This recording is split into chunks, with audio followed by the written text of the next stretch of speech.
Hi, I'm Dr. Mark Rosenberg of HowToStretch.com, and today I'm going to talk to you a little bit more about neck stretching. In an earlier video, I recommended that we roll our necks with the eyes open and the mouth closed in one direction and then the other.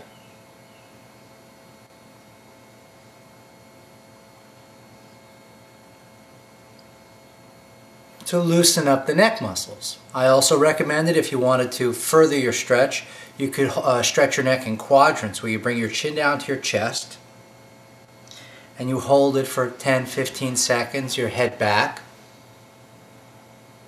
mouth closed, eyes open. If your mouth is open, you don't get to stretch the deeper muscles, the sternocleidomastoid and the platysma, deep in the neck.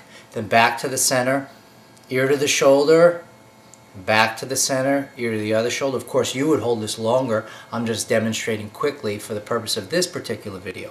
One of the things I recommended not to do was to grab hold of your head and pull it to the side. And a lot of people have said, why? Why can't you do that? Well, I'm going to show you.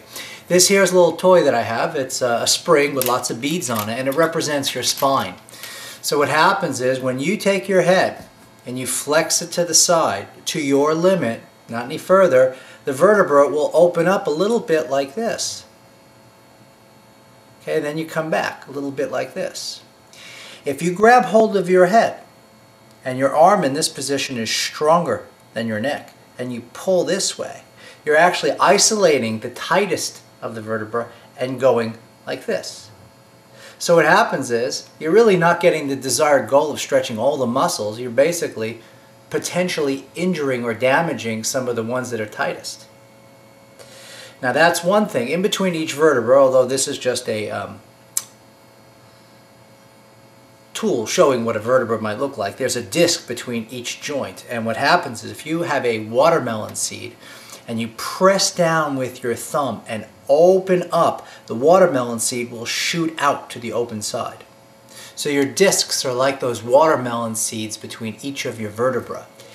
If you stretch gently, the discs will find their center. If you force the stretch, it's like pushing down on that watermelon seed and it's going to pop to the open side. Okay, you may not rupture a disc that way, but you could certainly weaken. I have plenty of people who've hurt themselves stretching that way, and I want to leave that as a caution for you. So when you stretch correctly and you stretch safely. Okay, if you have any questions, you could leave them in the comments, or you could email me at my website, HowToStretch.com. Okay, thanks. That's today's video.